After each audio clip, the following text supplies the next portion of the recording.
It's my journey, it's your journey. You need my help and I need yours. 'Cause we are... Welcome to Journeys of Faith. Brother Joseph Fr Alberto here. Be sure to look at the description for special offer. From the Occult to Apostle of the Rosary, the miraculous conversion of Blessed Bartolo Longo. In the shadowed corners of 19th century Italy, a man named Bartolo Longo walked a path so dark it seemed impossible to turn back, a path of occult rituals, despair, and even service as a satanic priest. Yet, in a twist of divine grace that reads like a script from the heavens, this same man would become one of the most fervent apostles of the Rosary, a beacon of hope for the downtrodden, and a blessed figure in the Catholic Church. His story isn't just a footnote in history, it's a thunderclap of redemption, a reminder that no soul is beyond the reach of God's mercy. Here at Journeys of Faith, we're drawn to tales like Bartolo Longo's, stories of transformation that echo the very heart of our mission to inspire and deepen devotion through the riches of Catholic tradition, founded by Bob and Penny Lord. Our ministry has spent over 4 decades guiding pilgrims to sacred sites and sharing the lives of saints through books, documentaries, and retreats. Bartolo's journey from darkness to light is the kind of narrative we live to tell, one that invites us all to reflect on the power of faith to rebuild broken lives. Whether you've walked with us on pilgrimage or encountered our resources through EWTN or beyond, we invite you to step into this incredible story of conversion, a testament to the miraculous ways God works, even in the most unlikely of hearts. Bartolo Longo's life is a pilgrimage in itself, a grueling trek from the abyss of spiritual ruin to the heights of sanctity. It's a story that challenges us to look at our own struggles, to see the possibility of renewal, and to cling to the intercession of Our Lady through the Rosary. So come with us as we uncover the layers of this man's journey, how a soul ensnared by evil found freedom, purpose, and a mission that would touch countless lives. Let's walk this path together with reverence and wonder and see what lessons of faith and perseverance await. Early life in the shadows of Brindisi. In the sun-drenched streets of Brindisi, Italy, young Bartolo Longo entered the world on February 10th, 1841, born into a family of modest means but deep Catholic roots. Yet, even as a child, the whispers of darkness seemed to curl around him like the Adriatic mist. His early years were marked by a restless spirit, a hunger for something beyond the simple piety of his parents' home. Brindisi, a port city steeped in history and faith, was a crossroads of cultures and ideas, and Bartolo, with his sharp mind and sensitive soul, absorbed it all, perhaps too much. Orphaned at a tender age after losing both parents, Bartolo's life took on the weight of solitude. He was sent to a boarding school run by the Pierist fathers, where the seeds of faith were sown, but so too were the seeds of doubt. The 19th century was a turbulent time in Italy, with the winds of secularism and anti-clericalism blowing fiercely. As a young man, Bartolo found himself drawn into this storm. He enrolled at the University of Naples to study law, and there, amid the intellectual fervor of the era, he began to drift from the church. The allure of esoteric philosophies and radical ideologies gripped him, pulling him into a shadowy underworld of spiritualism and eventually outright Satanism. It's hard to imagine now this boy from Brindisi, a place of ancient cathedrals and Marian devotion, offering himself as a priest to dark forces, but such was the depth of his fall. Yet even in these bleak years there were glimmers of the divine at work. Friends and family, though heartbroken by his choices, never ceased praying for his soul. A professor, Vincenzo Pepe, became a quiet beacon, urging Bartolo to reconsider his path. These were the first cracks in the wall he'd built around his heart, though the journey back to light would be neither swift nor easy. In the shadows of Brindisi, Bartolo's story was just beginning, a tale of descent, yes, but also the faint promise of redemption. Join us on a journey of faith and transformation. Hey there, fellow seekers of the sacred. At Journeys of Faith, we're not just about reading stories like Blessed Bartolo Longo's incredible conversion from darkness to divine light. We're about living them. We've been guiding souls on transformative pilgrimages since 1980, just as Bob and Penny Lord did when they founded this ministry with a passion for Catholic tradition. If Bartolo's story of redemption through the Rosary stirs something in you, let's take that inspiration further together. Here's how you can dive deeper with us. Embark on a pilgrimage. Walk the paths of saints and Marian shrines across Europe and the Holy Land. Experience the same spiritual renewal that changed Bartolo's life. Explore our media from books to streaming content. Dive into over 200 EWTN episodes and 25 plus works on miracles and saints. Let Blessed Bartolo's story be just the start. Join a retreat. Visit our Holy Family Mission in Morrilton, Arkansas for spiritual formation and community. Connect digitally. Access our growing library of resources online to fuel your devotion daily. Let's journey together. Visit our site and start your own story of faith today. University years and the rise of spiritual restlessness. In the hallowed halls of the University of Naples, young Bartolo Longo found himself at a crossroads that would define the trajectory of his soul. It was the 1860s, a time of intellectual ferment in Italy, where the winds of secularism and anti-clerical sentiment blew fiercely through academic circles. Bartolo, a bright and inquisitive law student, was not immune to these currents.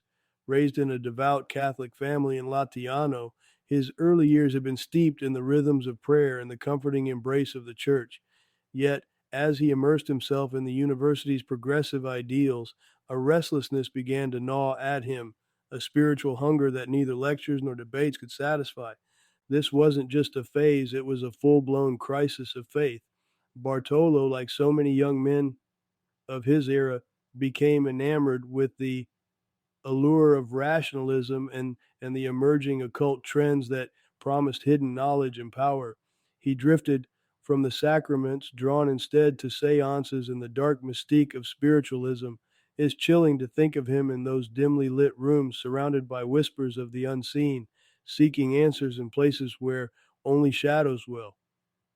Friends and mentors noticed the change. His once bright spirit seemed clouded, his laughter replaced by a brooding intensity. Bartolo himself later confessed that this period felt like a descent, a deliberate turning away from the light of Christ toward a void that offered no peace. But even in this darkness, the seeds of grace were quietly at work. The very restlessness that drove him to explore forbidden paths was, in a paradoxical way, a sign of his longing for something greater.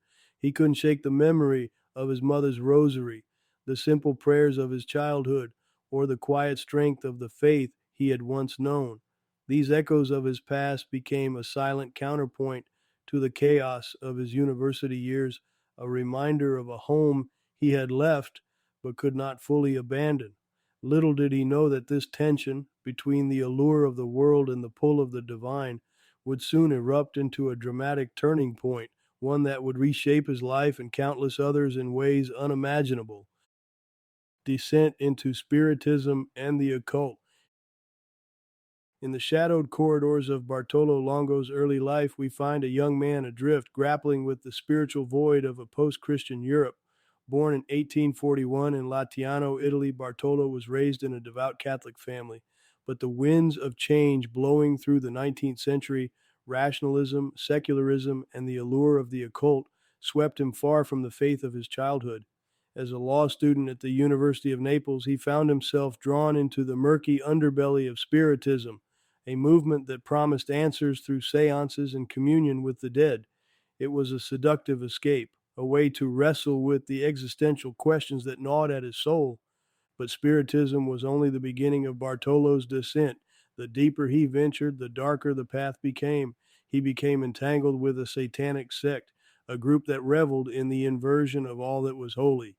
In a chilling turn, Bartolo was ordained as a satanic priest, presiding over blasphemous rituals that mocked the very sacraments he had once received as a child.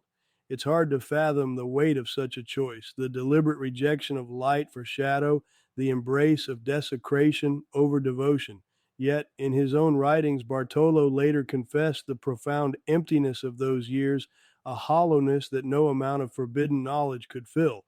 He was a man possessed, not by demons in the literal sense, but by the despair of a life unmoored from truth.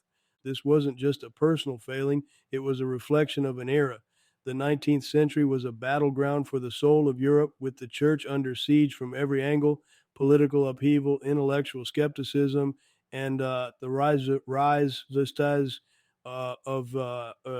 esoteric movements that preyed on the spiritually hungry. Bartolo's story, in this sense, is a microcosm of a broader struggle. He wasn't merely a rebel without a cause, he was a seeker who had stumbled into a spiritual dead end, mistaking darkness for enlightenment. And yet, even in this abyss, the seeds of redemption were quietly being sown, though he could not yet see the hand of grace reaching out to pull him back. The intercessory power of a mother's prayers. In the shadowed chapters of Bartolo Longo's life, when the weight of his satanic priesthood bore down like a suffocating fog, there was a quiet, persistent force that refused to let him go entirely to the darkness. It was the power of a mother's prayers, his own mother's unyielding intercession, a beacon of hope flickering even in the abyss of his despair. A mother's love, as we know from the heart of our faith, mirrors the boundless compassion of Our Lady, and it was through this maternal persistence that the first cracks of light began to pierce Bartolo's hardened soul. His mother, a devout Catholic, never ceased to pray the Rosary for her wayward son. Day after day, bead after bead, she entrusted him to the Blessed Virgin Mary, believing with a fierce, quiet certainty that no soul was beyond redemption. This wasn't mere sentimentality, it was a spiritual warfare waged on her knees. She understood, as we are called to understand, that the Rosary is not just a string of prayers, but a lifeline, a direct plea to the Mother of God who stands ever ready to intercede for her children.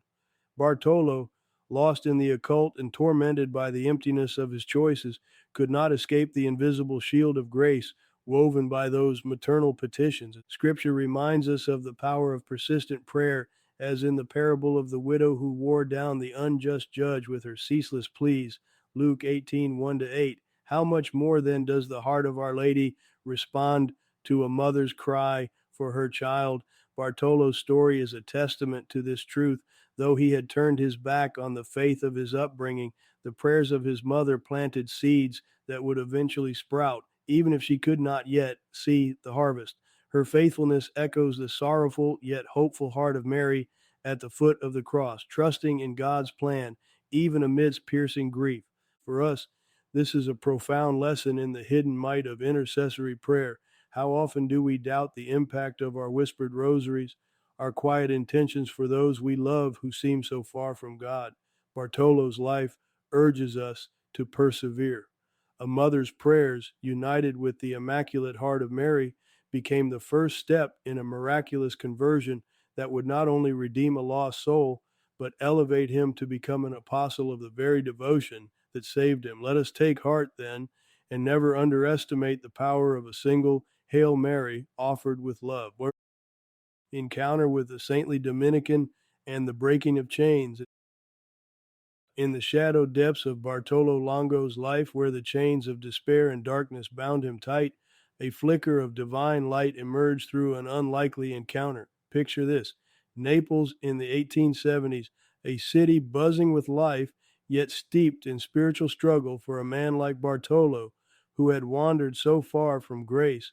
Once a satanic priest, entangled in occult practices and haunted by the weight of his choices, he was a soul teetering on the edge of eternal loss. But God, in his infinite mercy, had other plans. Enter Fr Alberto Radente, a Dominican priest whose very presence seemed to radiate the peace of Christ. This wasn't just a chance meeting, it was a divine appointment. Father Radente, with his gentle yet piercing insight, saw through the torment in Bartolo's eyes. He didn't recoil from the man's past. didn't flinch at the whispers of satanic rites or the scars of a life misspent. Instead, he extended a hand, offering not judgment but hope. Hope. Uh, he spoke of the Blessed Virgin Mary, of her maternal love, of the power of the Rosary, a simple string of beads that could become a lifeline to salvation. Bartolo, hardened by years of spiritual rebellion, felt something crack within him. It wasn't an instantaneous transformation. Real change rarely is. But Father Radente's words planted a seed. He urged Bartolo to turn to Mary, to pray the Rosary, to let her intercession untangle the knots of his soul. If you seek salvation, propagate the Rosary, the priest told him, echoing a promise that felt both impossible and irresistible. This was the first tug on the chains that bound Bartolo, the first sign that freedom might be within reach. Through Father Radente's guidance, Bartolo began to confront the darkness he had embraced. The Dominican's unwavering faith and personal warmth became a mirror, reflecting what Bartolo could become if he surrendered to grace. It was a slow, often painful unraveling. Each Hail Mary a step away from his past, each mystery of the Rosary a brick in the foundation of a new life. The chains didn't break all at once, but they began to loosen, link by link, as Bartolo entrusted himself to the Mother of God. This encounter wasn't just a meeting of two men, it was the beginning of a miracle, a testament to how God uses the faithful to call the lost back home.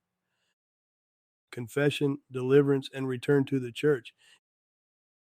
In the shadowed depths of Bartolo Longo's life, where despair and darkness once held court, a flicker of divine light began to pierce through. It was no grand epiphany at first, no cinematic moment of angelic choirs, but rather a quiet, grinding struggle, the kind of soul-wrenching battle that only those who've stared into the abyss can truly grasp. Longo, once a satanic priest entangled in the occult's seductive grip, found himself haunted not just by his past sins, but by a growing, unshakable sense of emptiness. The rituals, the promises of power, they had all crumbled into ash, leaving him hollow. It was in this brokenness that the Blessed Virgin Mary, the gentle Mother of Sorrows, seemed to call to him.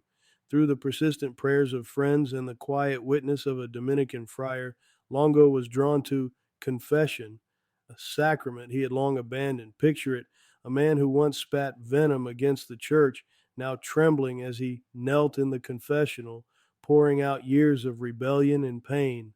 The weight of his sins, the chains of his past, began to loosen as the words of absolution washed over him. This wasn't just a ritual, it was a deliverance, a reclaiming of a soul marked for God. Returning to the church wasn't a tidy, one and done moment for Longo. It was messy, raw, and real, a slow pilgrimage of the heart. He wrestled with doubts, with the echoes of his old life whispering temptations. Yet, in the Eucharist and the Rosary, he found anchors. The Rosary especially became his lifeline, each bead a step back to Mary, who he would later call his only hope. This was no mere devotion, it was a desperate clinging to grace, a recognition that only through her intercession could he rebuild what he had torn down. And rebuild he did, brick by spiritual brick, allowing God's mercy to transform his shame into a mission. Consecration to Our Lady and the Rosary promise. In the heart of Bartolo Longo's transformation lies a moment of raw, almost desperate surrender, a turning point that feels like something out of a gritty, redemptive novel. After years of entanglement in the dark webs of occultism and satanic rites, Bartolo found himself at the edge of despair, haunted by the emptiness of a life unmoored from truth. It was here in the quiet of his brokenness that he heard the whisper of grace through a friend's counsel.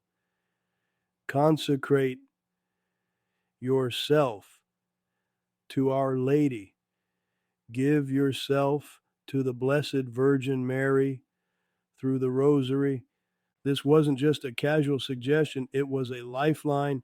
Bartolo, a man who had once mocked the very faith he now clung to, took up the beads with trembling hands. He didn't just pray the Rosary, he wrestled with it, poured his shame and longing into each Hail Mary as if each bead could stitch together the fragments of his soul. In 1871, he made a formal consecration, to Our Lady, binding himself to her maternal care, and in that act he discovered a promise. The Rosary would be his shield, his guide, his path to redemption. This promise wasn't mere sentiment. Bartolo came to understand through the steady rhythm of those prayers that Mary was interceding for him, drawing him closer to her Son. He later wrote of the Rosary as a chain of love, a tether that pulled him from the abyss. And in this newfound devotion, he didn't just find personal peace, he found a mission. He began to spread the devotion with a fervor that bordered on obsession, determined to share the healing he'd received. He built a shrine to Our Lady of the Rosary in Pompeii, a physical testament to the power of those beads, and dedicated his life to teaching others to pray as he had, fiercely, faithfully, with everything they had. For those of us who've ever felt lost, Bartolo's story hits hard. It's not just about a man saying prayers, it's about a complete rewiring of the heart through Mary's intercession. The Rosary for him became a weapon against despair, a daily reminder of the promise that no soul is too far gone for God's mercy. It's a lesson in trust, in handing over the mess of our lives to a mother who never turns away. Founding the Rosary Brotherhood in Pompeii, in the shadow of Vesuvius, amid the ash and ruin of a town still haunted by its ancient destruction, Bartolo Longo found himself at a crossroads of faith and despair. Pompeii in the late 19th century was a place of spiritual desolation as much as physical decay, a forgotten corner of Italy where superstition and poverty reigned. But it was here in 1872 that Bartolo, once a priest of Satan, now touched by divine grace, began to sow the seeds of a miraculous renewal. Driven by a burning devotion to the Blessed Virgin Mary, he resolved to bring the power of the Rosary to a people starved for hope. Bartolo didn't just preach, he organized.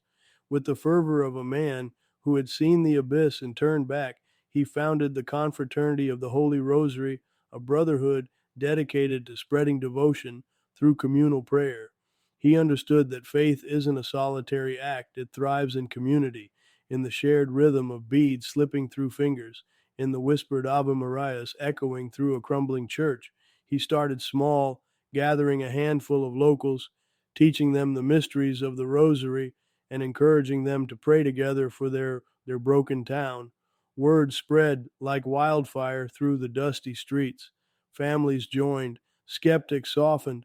Soon the Brotherhood was a movement, a lifeline for a community desperate for something to believe in. But Bartolo's vision wasn't just about prayer, it was about action. He knew the Rosary could be a catalyst for transformation, not just of souls, but of society. He rallied the faithful to restore a dilapidated parish church, turning it into a sanctuary for the image of Our Lady of the Rosary, a painting he had acquired with humble means but profound faith.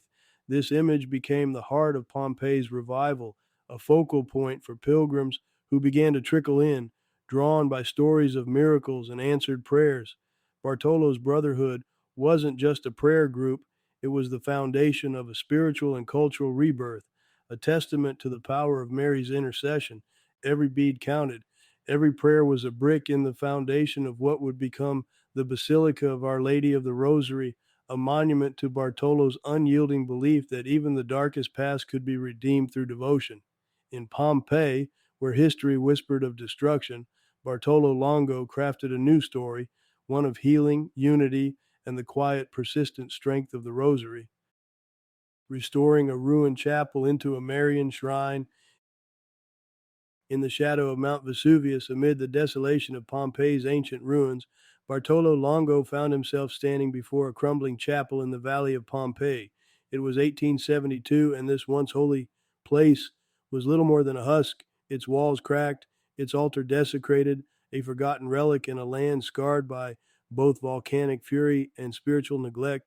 Bartolo, still wrestling with the echoes of his dark past as a satanic priest, felt an unshakable call in his heart. This broken chapel, he believed, was not just a pile of stones, but a battlefield for souls, a place where the Blessed Virgin Mary could reclaim what sin had shattered. With little more than fervent prayer and raw determination, Bartolo set to work. He wasn't a man of means, his resources were scant, his hands unaccustomed to labor, yet he poured himself into the restoration, driven by a vision of transforming this ruin into a beacon of Marian devotion.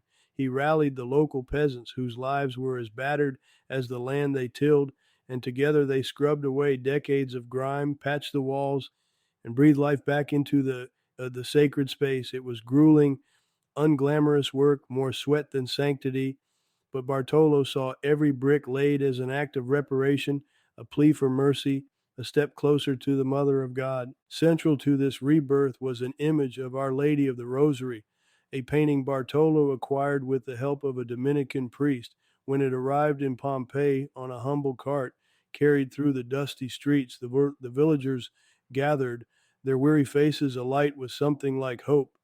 This image, though not a masterpiece by worldly standards, became the heart of the chapel. Bartolo enshrined it above the altar, and almost overnight, whispers of miracles began to spread. Healings, answered prayers, hearts turned back to God. The chapel, now the sanctuary of the Blessed Virgin of the Rosary, grew into a pilgrimage site, a testament to the power of conversion and the intercession of Mary. Bartolo's efforts didn't stop at stone and mortar. He knew that true restoration meant rebuilding souls. He founded schools for the poor, orphanages for the abandoned, and a confraternity dedicated to the Rosary, weaving a community of faith around the shrine. Each bead prayed, each child taught, was a brick in a spiritual edifice far greater than any physical church. Through this work, Bartolo was not just salvaging a chapel, he was becoming an apostle of the Rosary, a living witness to the transformative grace of God through Mary's hands, miraculous healings, and the spread of devotion. In the wake of Bartolo Longo's profound conversion, the once wayward soul became a conduit for miracles that would ripple through the hearts of the faithful. The Rosary, that humble string of beads and prayers, turned into a lifeline for the people of Pompeii, where Bartolo had settled to rebuild his life. He didn't just preach devotion to Our Lady, he lived it, breathed it, and watched as the impossible unfolded before his eyes. Stories began to murmur, to curious emerge, whispers at first, then bold testimonies of healings that defied explanation. A child bedridden with a fever no doctor could break rose after a novena to the Virgin of the Rosary. A mother, barren for years, cradled a newborn after entrusting her sorrow to Mary through Bartolo's guidance. These weren't just anecdotes, they were sparks that ignited a wildfire of faith. Bartolo, ever the meticulous man shaped by his legal training, didn't let these accounts drift into mere folklore. He documented them, ensuring the authenticity of each miracle, knowing that skepticism would follow. But the evidence was undeniable, and the people of Pompeii, once mired in despair and superstition, began to turn their faces toward the light of Marian devotion. The shrine he founded, the sanctuary of Our Lady of the Rosary, became a beacon, not just a building, but a living testament to the power of prayer. Pilgrims trickled in, then poured in, drawn by the stories of grace that seemed to seep from the very stones of the place. This wasn't a passive movement. Bartolo rolled up his sleeves, organizing rosary confraternities, teaching the poor to pray, and even establishing schools and orphanages under Mary's patronage. He understood that devotion wasn't just about personal salvation, it was about lifting up a broken community. The Rosary became more than a prayer, it became a revolution of the heart, spreading far beyond the shadow of Vesuvius. Letters arrived from distant villages, then from across Italy, begging for images of Our Lady of Pompeii, for prayers, for a piece of the hope Bartolo had unearthed. And with each story of healing, each life transformed, the devotion grew, binding the faithful in a chain of grace that stretched across oceans and generations. A legacy of transformation, Bartolo Longo's call to us all. As we reflect on the extraordinary journey of Blessed Bartolo Longo from the darkness of a satanic priesthood to the radiant light of an apostle of the Rosary, we're reminded that no soul is beyond redemption. His story, steeped in divine mercy, isn't just a historical footnote, It's a living testament to the transformative power of faith. At Journeys of Faith, we're inspired by such miracles of the heart, and we invite you to walk this path of discovery with us. Bartolo's conversion teaches us that even in our deepest struggles, the Blessed Mother's intercession and the grace of God can lead us home. His devotion to the Rosary became a lifeline, a beacon for countless others to follow. We encourage you to explore these sacred mysteries, perhaps by joining us on a pilgrimage to Marian shrines or diving into our resources on the lives of saints like Bartolo Longo. Through retreats, books, and digital content, Journeys of Faith is here to guide your spiritual growth, grounded in the rich tapestry of Catholic tradition. Let Bartolo's life inspire you. Step into your own journey of faith today. FAQs about Blessed Bartolo Longo. Who was Bartolo Longo? Bartolo Longo was a 19th century Italian lawyer who underwent a profound transformation from a life steeped in darkness to becoming a fervent Catholic and an apostle of the Rosary.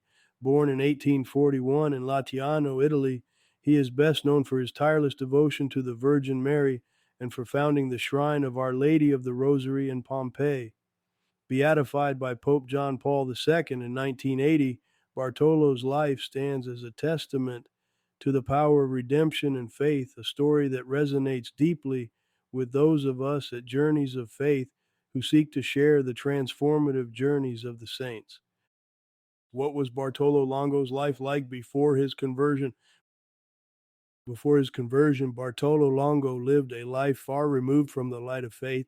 Raised in a devout Catholic family, he drifted during his university years in Naples, immersing himself in the secular anti-clerical culture of the time.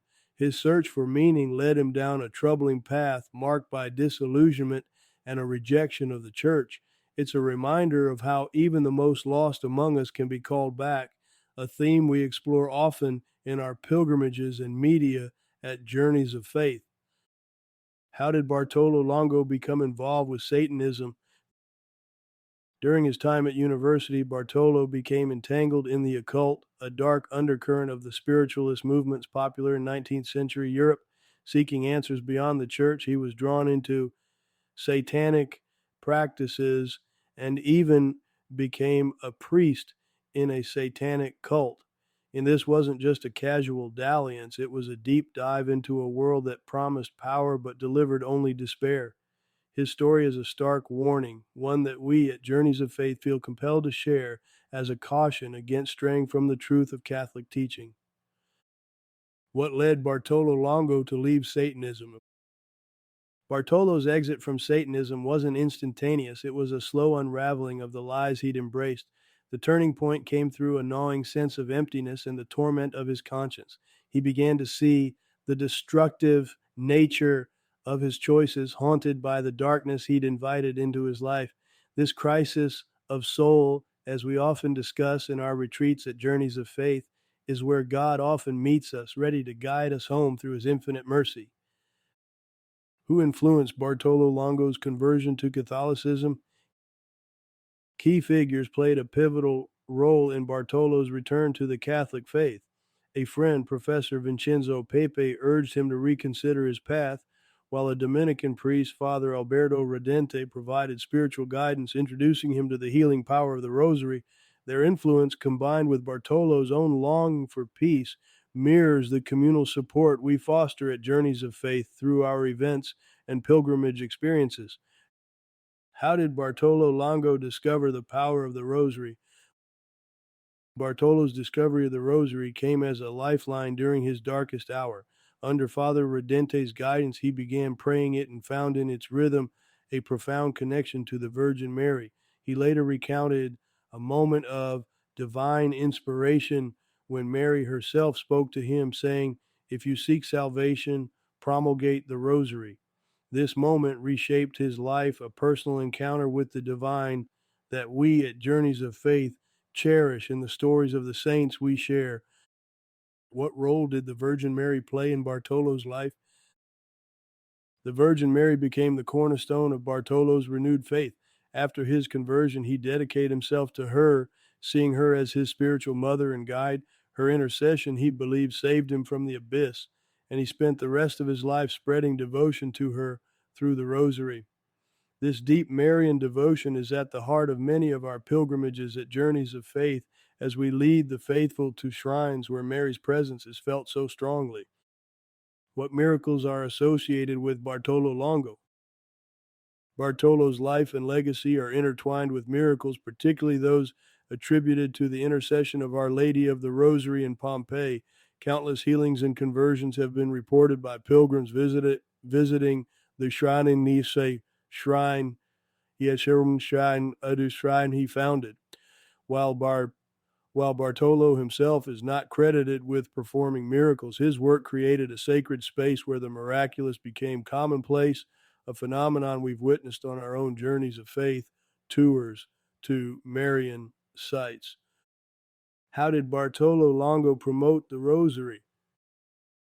Bartolo became a relentless advocate for the Rosary, believing it to be a powerful weapon against evil and a path to salvation.